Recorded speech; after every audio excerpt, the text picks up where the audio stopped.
श्री शिवाय नमस्तुभ्यम दोस्तों। आप सभी लोग जानते हैं कि 2 अगस्त 2024 को पंडित प्रदीप मिश्रा जी सावन शिवरात्रि पर एक ऑनलाइन पूजन अभिषेक कराने वाले हैं, जो कि शाम 7 बजे से शुरू होगा और रात 8 बजे तक चलेगा। जिसकी दोस्तों पूजन सामग्री अभी आपके सामने रखी हुई है और ये पूजन सामग्री हम आपको वापस से एक एक करके समझाएंगे, ताकि आप लोगों की जो ये ऑनलाइन पूजन अभिषेक है ये सफल हो सके और आप लोगों को भी इसका अच्छे से लाभ मिल सके। अभी भी बहुत सारे लोग ऐसे हैं जिनको इस पूजन सामग्री के बारे में कुछ कुछ बातें समझ नहीं आ रही हैं, उनके मन में कुछ कुछ प्रश्न है, तो एक बार आप ये वीडियो देख लेना। इस वीडियो में हम आप लोगों को ये पूरी सामग्री एक एक करके तो बताएंगे ही, ताकि आपको समझ आ जाए। साथ ही में दोस्तों आपके मन में जितने भी तरह के प्रश्न जो आ रहे हैं इस पूजन विधि से जुड़े हुए या इस पूजन सामग्री से जुड़े हुए या इस ऑनलाइन पूजन अभिषेक से जुड़े हुए, उनका भी आप लोगों को जवाब मिल जाएगा। ठीक है, तो चलो दोस्तों हम लोग शुरू करते हैं कि आखिर पंडित जी ने जो ऑनलाइन पूजन अभिषेक की सामग्री बताई है वो क्या क्या है और वो कैसी दिखती है, क्योंकि इस वीडियो में हम आप लोगों को साफ साफ दिखाएंगे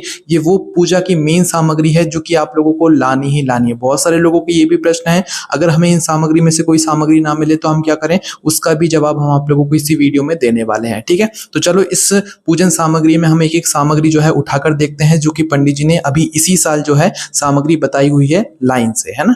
तो सबसे पहले दोस्तों पंडित जी ने अपनी इस 2024 की ऑनलाइन पूजन अभिषेक में सबसे पहले जो सामग्री बताई है वो बताया है हमारा 1 लोटा जल, है ना। 1 लोटा जल आप लोग ये सामने देख सकते हो, ये रखा हुआ है। अब दोस्तों यहाँ पर आप लोग एक गलती मत करना कि ये 1 लोटा जल तो पंडित जी ने बोला है, ये तो आप रखोगे ही रखोगे, जो कि आपका तांबे का लोटा भी हो सकता है, स्टील का लोटा भी हो सकता है, कोई दिक्कत वाली बात नहीं है ना।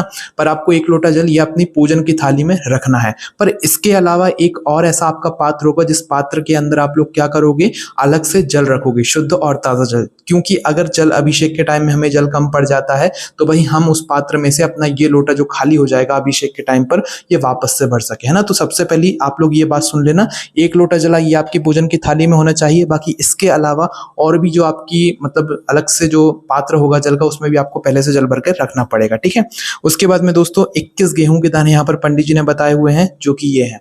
देखो एक गेहूं के दाने तो वैसे भी आप लोग जानते ही हो, बस गेहूं के दाने ये देखना कि गेहूं के दाने अच्छे होने चाहिए। मैं आपको एक दाना उठाकर दिखाता हूं, है ना।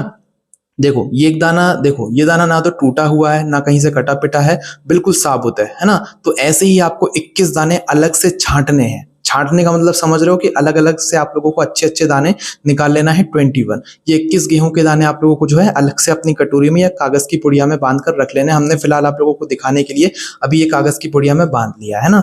उसके बाद में दोस्तों जो अगली सामग्री है वो है हमारे 5 कमलगट्टे, जो कि हमारी पूजन की थाली में रखे हुए हैं। हम आपको उठाकर भी दिखा देते हैं। ये हम आपको पास पास से इसीलिए दिखा रहे हैं दोस्तों, ताकि आप लोगों को समझ आए कि हाँ ये सामग्री ऐसी दिखती है, और आप लोग पूजन वाली दुकान पर जब इन्हें लेने जाओ तो आप लोग सही सामग्री लेकर आओ। तो देखो ये कितने कमलगट्टे, 1 2 3 4 5, है ना। 5 कमलगट्टे हैं। ये देखो काले कलर जैसे कुछ दिखते हैं, हम आपको और भी पास से दिखाते हैं, आप ध्यान से देखना है ना। तो ऐसे ये कमलगट्टे कुछ जो है यहाँ पर दिखते हैं, आप ध्यान से देख लो, है ना।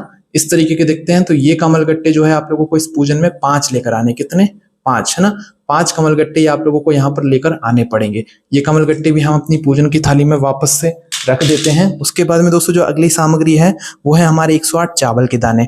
अब दोस्तों 108 चावल के दाने भी हमने जो है यहाँ पर कागज की पुड़िया में बांध कर रखे हुए हैं, जो कि ये है हमारे, देखो ये 108 चावल के दाने हैं। ये 108 चावल के दाने दोस्तों अलग रहेंगे, है ना। 2 तरह के चावल यहाँ पर आपको रखना है। पहले चावल तो ये है जो कि 108 चावल के दाने।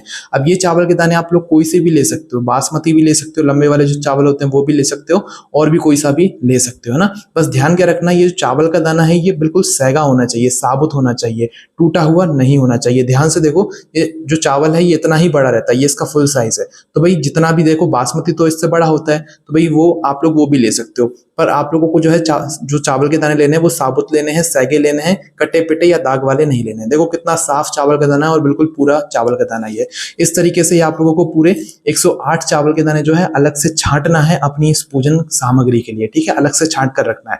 तो ये 108 चावल के दाने तो आप अलग रखोगे अपनी पूजन की थाली में, पर थोड़े से चावल के दाने और रखोगे, क्योंकि दोस्तों हमें बीच बीच में जो है संकल्प के लिए चावल की आवश्यकता यहाँ पर पड़ने वाली, क्योंकि हर बार पूजन होती है तो हमें पता है, इसलिए हम आप लोगों को ये बात पहले से ही बता रहे हैं। इसके अलावा भी और भी जो है आप लोग थोड़े से चावल के दाने अलग रखना है ना। उन्हें आप लोगों को छांटने की जरूरत नहीं, बस ये 108 चावल के दाने अच्छे वाले होने चाहिए। बाकी जो चावल के दाने हैं उन्हें आप लोगों को छांटने की जरूरत नहीं है। ठीक है, उसके बाद में दोस्तों अगली चीज है काली मिर्ची। अब काली मिर्ची भी आप लोग अपने स्क्रीन पर देख लो, ये काली मिर्ची कुछ इस तरह की दिखती है जो कि काले कलर की होती है, जो कि यहाँ पर गोल गोल होती है ना। ये भी आपको किसी भी किराने की दुकान पर जो है आराम से मिल जाएगी, है ना।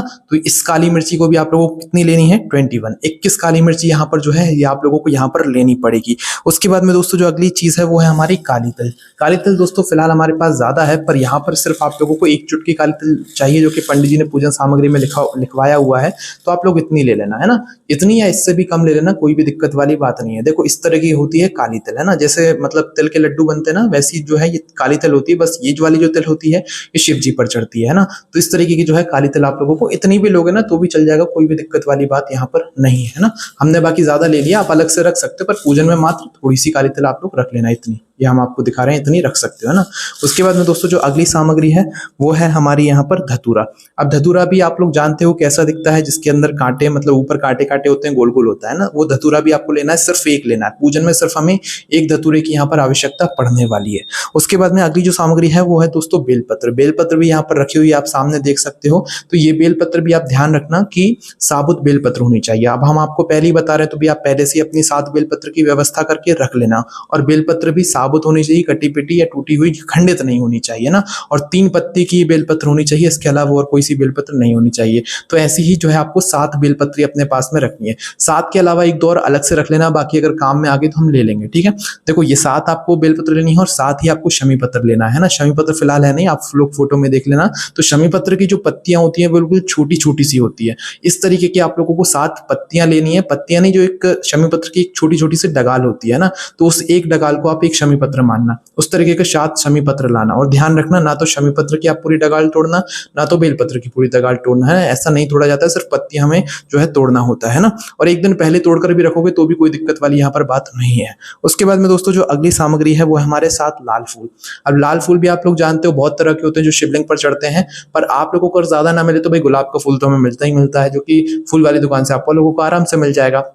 तो भैया आप लोगों को करना क्या है, उस दुकान पर जाकर 7 लाल फूल अगर आप ना ले सको, 7 गुलाब के फूल अगर आप ना ले सको, तो एक गुलाब का फूल ले लेना, जो कि आपको 2 रुपए में 5 रुपए में मिल जाएगा। तो एक गुलाब का फूल लेकर उस गुलाब की फूल की पंखुड़ियां ले लेना। कितनी, 7 पंखुड़ियां ले लेना, बाकी का फूल अलग रख देना, है ना।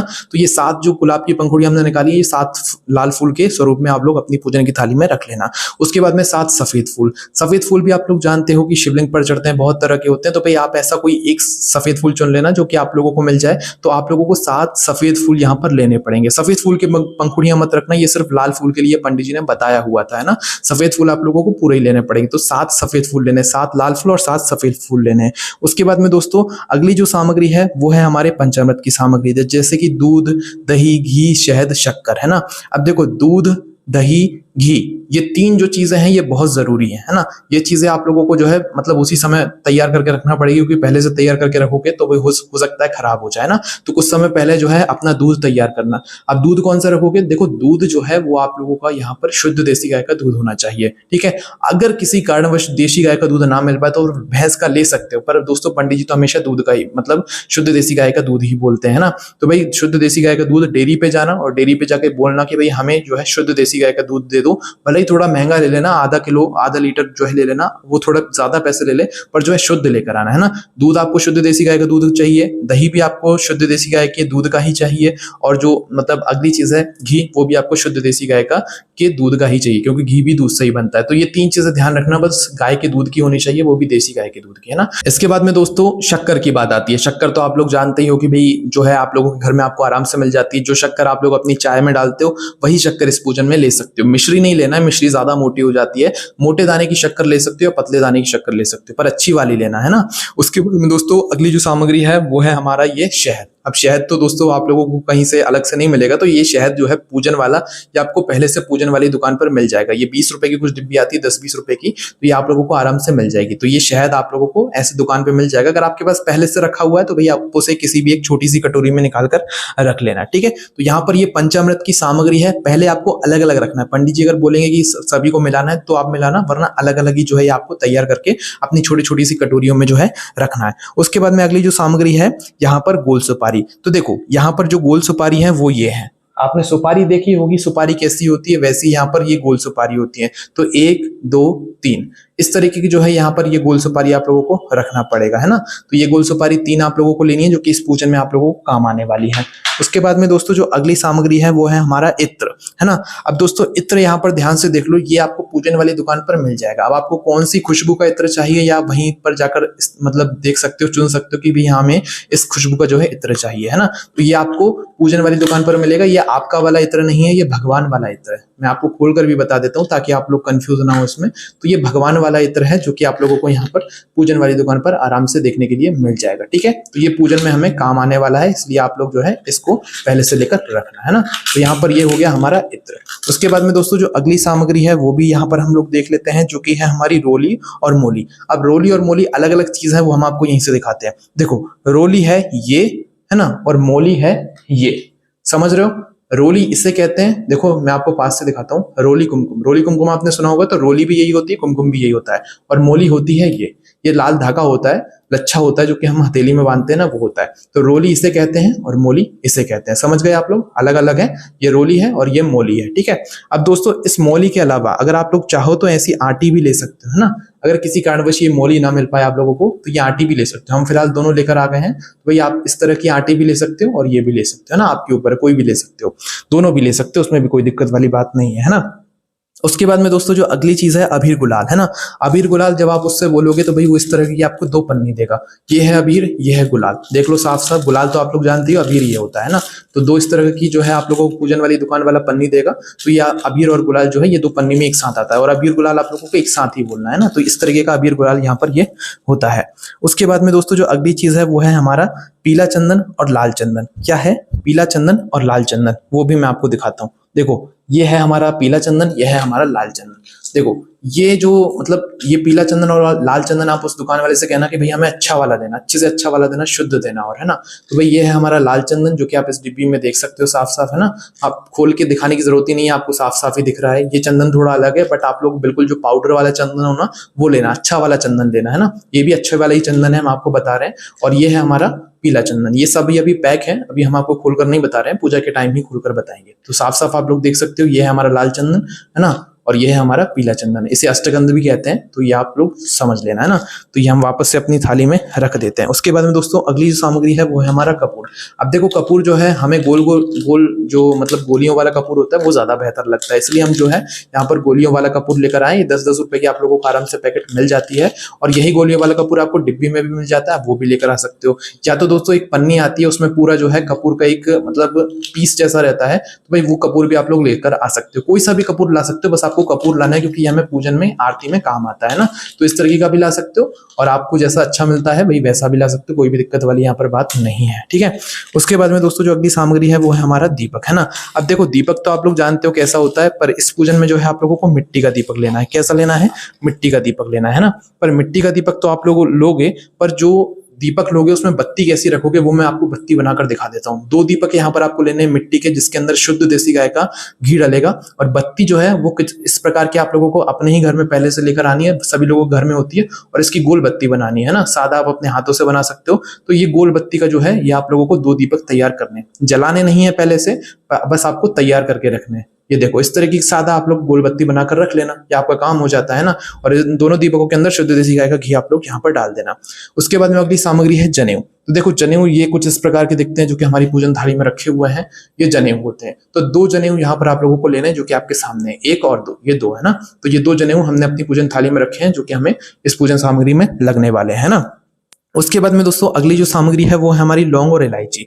अब देखो लौंग और इलायची कितनी कितनी लोग है ये हमने आपको पहले ही बता दिया। 5 लौंग और 5 इलायची आप लोग लेकर रख लेना, बाकी ज्यादा भी लेकर रखो, कोई दिक्कत वाली बात नहीं है। 1-1 2-2 ही हमें यहाँ पर काम आने वाली है। तो ये है हमारी लौंग और ये है हमारी इलायची। क्या है? ये लौंग है, ये इलायची है ना। ये हमने कागज की पुड़िया में अलग से बांध कर रख ली है, क्योंकि ये जो चीजें हैं ये एक दूसरे में मिल ना जाए, इस वजह से, है ना। उसके बाद में दोस्तों अगली जो सामग्री है वो है हमारे पान के पत्ते। पान के पत्ते भी आप लोग जानते हो, जो पान खाने वाला होता है, जो पान आप लोग खाते हो वही पान का एक पत्ता होता है, जो कि आप लोगों को 5 रुपए के 3 या 10 रुपए के ऐसे 4-5 कुछ मिलते हैं, जो कि आप लोग उसी टाइम कुछ समय पहले लेकर आ जाना, ठीक है। अगर पहले से लेकर रखोगे तो वो मुरझा जाते हैं ना। उसके बाद में अगली जो सामग्री है वो है 5 फल। अब 5 फल कहने का मतलब है कि आप केले ला रहे हो तो 5 केले लेकर लेकर आ जाओ, सेवफल लेकर आ रहे हो तो 5 सेवफल लेकर आ जाओ, या इसके अलावा जो भी इस मौसम में फल चल रहा है वो 5 फल आप लोग लेकर आ जाओ, चल जाएगा, कोई भी दिक्कत वाली बात यहाँ पर नहीं है। उसके बाद में मिठाई। मिठाई दोस्तों हम आपसे यही निवेदन करेंगे कि आप बाहर के ना लाकर अपने ही घर में कुछ ऐसी मीठी सामग्री बनाना, जैसे कि मतलब साबूदाने की खीर हो गई, वैसे कुछ लोगों को उस दिन व्रत होगा, है ना, तो भाई साबूदाने की खीर हो गई। उसके बाद में यहाँ पर चावल की खीर भी आप लोग बना सकते हो भगवान के लिए। उसके बाद में हलवा भी बना सकते हो, और जो भी मतलब मीठे की सामग्री कुछ होती है वो प्रसाद के रूप में, मिठाई के रूप में आप अपने घर पर ही बना सकते हो। ऐसा जरूरी नहीं कि भी बाहर से आपको पेड़े लाने पड़ेंगे या बर्फी लानी पड़ेगी या रसगुल्ले लाने पड़ेंगे। बाहर तो भाई बहुत मिलावटी चीजें मिलती हैं, और इस पूजा में हमें मिलावटी चीजों का प्रयोग नहीं करना है। बाकी आपकी मर्जी है, बाहर से लाना चाहो तो ला सकते हो, पर हम तो ये निवेदन करेंगे घर की चीजों का इस्तेमाल करना, घर पे अपना ही कुछ भगवान शिव जी के लिए अच्छे पूरे भाव से बनाना, भगवान उससे ज्यादा प्रसन्न होंगे। ठीक है। उसके बाद में दोस्तों अगली जो चीज है वो है हमारी धूप बत्ती, जो कि ये रखी हुई है। ये देखो, ये धूप बत्ती है और ये अगरबत्ती है ना, कोई भी ला सकते हो, इसमें कोई पंडित जी ने बोला नहीं है। ये अगरबत्ती है, ये धूप बत्ती है ना, तो धूप बत्ती भी ला सकते हो, अगरबत्ती भी ला सकते हो। आपको अगर दोनों लाने का मन है तो दोनों ला सकते हो, कोई भी दिक्कत वाली बात नहीं है, क्योंकि ये हमें पूजन में, आप जानती हो वैसे भी सभी पूजन में लगती है ना। तो ये हो गई हमारी ये पूरी सामग्री। उसके बाद में दोस्तों जो अब सबसे महत्वपूर्ण चीज है वो है हमारा पार्थिव शिवलिंग। पार्थिव शिवलिंग का एक अलग से वीडियो हम लाएंगे। पार्थिव शिवलिंग बनाने से लेकर पार्थिव शिवलिंग विसर्जन करने तक का जो पूरा वीडियो है वो हम आप लोगों को पहले ही जो है अलग से करके, इसी तरीके की जो वीडियो है लाइव जो आप लोग अभी देख रहे हो, इसी तरीके की वीडियो में हम बताएंगे। बस आप कमेंट करके बताना कि हाँ भैया हम देखना चाहते हैं शिवलिंग कैसे बनाना है और कैसे विसर्जन करना है, वो आप वीडियो बना दो। ऐसा आपका मुझे कमेंट चाहिए, तभी मैं यहाँ पर बनाऊंगा। ठीक है। उसके बाद में दोस्तों इसमें अभी कुछ चीजें मतलब कम है, जो कि हम आपको बताते हैं, जो देते हैं, जो कि पंडित जी ने भी नहीं बोला है। पंडित जी ने ऐसा बोल दिया है कि भाई इसके अलावा जो भी पूजन सामग्री लगती है वो आप अपने साथ में लेकर बैठना। जैसे कि भाई नारियल, अगर नारियल रखना चाहो तो रख सकते हो, पंडित जी ने नहीं बोला है, पर एक नारियल भगवान शिव जी को तो वैसे भी चढ़ता ही चढ़ता है, तो एक नारियल आप लोग अपने पास में रख लेना। ठीक है। नारियल पंडित जी ने नहीं बताया, पर नारियल रख लेना, क्योंकि शिव जी पर तो चढ़ता ही चढ़ता है। उसके बाद में कुछ दक्षिणा के रूप में 1 रुपए, 2 रुपए, 5 रुपए, 10 रुपए, 50 रुपए, 100 रुपए, जितना रखना चाहो दक्षिणा आप लोगों को जरूर लगेगी, जो कि पंडित जी ने नहीं बताया, वो भी आप लोगों को रखना है। ठीक है। उसके बाद में दोस्तों थोड़े से फूल अलग से रखना है, ऐसा ना हो 7 फूल और 7 सफेद फूल आप लोग वो रख लो, थोड़े से फूल और अलग से रखना, क्योंकि हमें संकल्प वगैरह में यहाँ पर काम आने वाले हैं। ठीक है। तो इस तरह की जो सामग्री है वो आप लोगों को थोड़ी अलग से भी यहाँ पर रखना है। अब हम आपके कुछ प्रश्न उठाते हैं जो कि आपने पूछे हुए हैं। अगर ये सभी सामग्री में से हमारी कोई एक सामग्री रह जाए या किसी कारणवश हमें कोई वो सामग्री ना मिल पाए तो हम क्या करें? तो देखो उस समय आप लोगों को कुछ नहीं करना है, वैसे तो हमने आपको पहले से ही पूरा बता दिया, पहले से व्यवस्था करके रख सकते हैं, पर अगर ना मिले तो भाई आप लोग उस सामग्री को रहने देना, भगवान आपका भाव ज्यादा देखेंगे, आप कितने प्रेम से ये पूजन कर रहे हो वो ज्यादा देखेंगे। ठीक है। तो टेंशन बिल्कुल मत लेना, अगर कोई एक सामग्री रह जाए कोई दिक्कत वाली बात नहीं है ना। उसके बाद में अगली जो मतलब आपका प्रश्न है कि कितने शिवलिंग बनाना है, तो देखो हम आपसे बस यही कहेंगे कि पूरा परिवार, जो एक परिवार होता है, उस परिवार के लिए ये एक ही पार्थिव शिवलिंग बनेगा, 10-10 नहीं बनेंगे। हाँ, अगर भाई सबका मन है कि भाई उन्हें अपने हाथों से एक शिवलिंग बनाना है, पार्थिव शिवलिंग बनाना है, तो वो मिट्टी से बना सकते हैं, कोई दिक्कत वाली बात नहीं है। पर जो इस पूजन के लिए एक पार्थिव शिवलिंग रहेगा वो आप लोगों को अलग ही बनाना है ना। बाकी आपके परिवार के जो सदस्य जन हैं वो अलग अलग बनाना चाहते हैं वो बना सकते हैं, पर वो सारे पार्थिव शिवलिंग एक ही जगह पर रखाएंगे और उनका पूजन एक ही साथ होगा। ठीक है। पर एक जो जैसे ये पूजन की थाली एक, तो उसी तरीके से एक पार्थिव शिवलिंग आपका अलग ही बनेगा जो कि पूजन के लिए बनेगा। ठीक है। और जो पूजन है वो घर के मुख्य सदस्य करेंगे, बाकी सभी लोग पीछे बैठकर घर परिवार के सभी सदस्य जन इस पूजन में साथ बैठते हैं, इस बात का भी ध्यान रखना। तो उस दिन आप लोग सभी लोग अपने घर पर जल्दी जल्दी आ जाना, 7 बजे से ये पूजा शुरू होगी, और अपना जो है पूजन अच्छे से करना। सभी लोग घर के पूरे परिवार मिलकर जो है ये वाली पूजन करते हैं, घर के मुख्य सदस्य आगे बैठकर मुख्य रूप से ये पूजन यहाँ पर करते हैं। ठीक है। पति पत्नी साथ में बैठ सकते हैं, बिल्कुल उन्हें ही बैठना चाहिए इस पूजन में यहाँ पर साथ में, है ना। उसके बाद में विसर्जन कब करना है? विसर्जन दोस्तों वैसे तो पंडित जी ने रात में भी बोल दिया है, आप विसर्जन रात में भी कर सकते हैं, सुबह भी कर सकते हैं, पर हम अगर कहें पिछली साल और पिछले से भी पिछली साल जो विसर्जन हुआ था वो ज्यादातर सुबह के समय हुआ था, तो आप सुबह के समय करेंगे तो ज्यादा बेहतर रहेगा, क्योंकि आपने जो पूजन करी है आप उसे कुछ समय देखोगे तो आपको बहुत अच्छा लगेगा। इस पूजन को करने के बाद दोस्तों सबसे अच्छी जो बात होती है वो ये होती है कि हमें इस पूजन को करने के बाद मन में एक अलग सी खुशी होती है। जिन लोगों ने पिछले साल इस पूजन को किया होगा ना, उनके मन में एक अलग सी खुशी होगी। अगर आप विश्वास ना हो तो आप कमेंट्स में जाकर देख लेना, आप लोग कमेंट करके बता देना कि आपको कितनी खुशी हुई थी, है ना। उसके बाद में दोस्तों इस पूजन को करने के लिए क्या व्रत रखना जरूरी है? ऐसा कुछ भी नहीं है। अगर आप लोग व्रत रखना चाहे तो भी रख सकते हैं, नहीं रखना चाहे तो नहीं कोई दिक्कत वाली बात नहीं, पर इस पूजन को कर सकते हैं, इस पूजन में कोई दिक्कत वाली यहाँ पर बात नहीं है, ठीक है। उसके बाद में दोस्तों जो पूजन की हमारी सामग्री रहेगी उसका विसर्जन कहाँ करना है, उसका विसर्जन भी हमें शिवलिंग के साथ में ही करना है। वो सारी चीजें हम आप लोगों को अगली वीडियो में ऐसे ही लाइव करके यहाँ पर बताएंगे, ठीक है।